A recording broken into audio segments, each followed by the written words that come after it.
पाकिस्तान में सबसे बड़ी वजह यह है कि मरीज का डॉक्टर से एतबार उठ चुका है। मरीज बेचारा फिर ये सारा कुछ करके तंग आके खुद ही डॉक्टर चेंज कर लेता है। तो पाकिस्तान में मरीज का अलमिया क्या है? मरीज इतना सफर क्यों करता है? पाकिस्तान का सबसे बड़ा अलमिया ये है, मैं आप सबको भी बता दूं कि यहाँ पे रेफरल कल्चर नहीं है।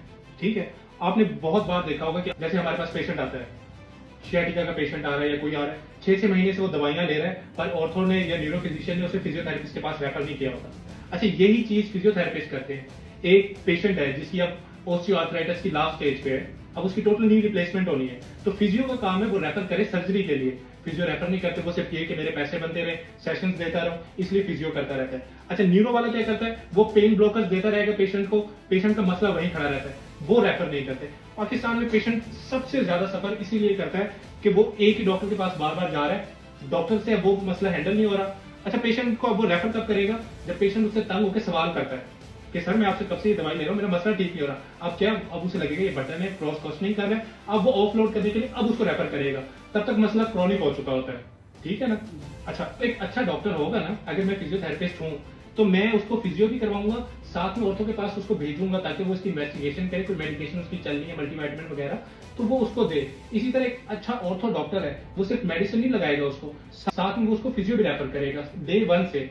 ये first line of protocol of treatment होता है कि जैसे ही आपके पास पेशेंट आया, सपोज शियाटिका का पेशेंट आया आपके पास, तो आप न्यूरो फिजिशियन है, ऑर्थो है या फिजियो है, तो आप दूसरे डॉक्टर को भी साथ रेफर करोगे ताकि पेशेंट जल्द से जल्द रिकवर हो और उसका मसला प्रॉपर खत्म हो जाए। ये ना हो कि वो पेशेंट पहले न्यूरोज के पास जलील हो, फिर ऑर्थो के पास जलील हो, फिर वो फिजियो के पास है और उसका डॉक्टर कम्युनिटी से ट्रस्ट ही उठ जाए। पाकिस्तान में सबसे बड़ी वजह यह है कि मरीज का डॉक्टर से एतबार उठ चुका है। मरीज बेचारा फिर ये सारा कुछ करके तंग आके खुद ही डॉक्टर चेंज कर लेता है। वो खुद बेचारा इतनी दवाइयां खा खा के तंग हो जाता है और साथ में फिर दूसरे मसले शुरू हो जाते हैं, क्योंकि हर मेडिसिन के साइड इफेक्ट्स होते हैं। आपका एक ड्रग फॉर्मूला होता है जिसमें आप वो मेडिसिन रेकमेंड करते हो जिसके साइड इफेक्ट्स कम है और बेनिफिट्स ज्यादा है। हर मेडिसिन के साइड इफेक्ट्स होते हैं। तो फिजियोथेरेपी का जो मेन मकसद ये है ना कि आप पेशेंट को हील करते हो विदाउट सर्जरी और without medicine, non invasive treatment आप करते हो। आप लोगों को मैं यही कहूंगा कि जब आप प्रैक्टिस कर रहे हैं, आप भी प्रैक्टिस कर रहे हैं, आपने कभी ये नहीं देखना कि मैं पैसे बनाऊं।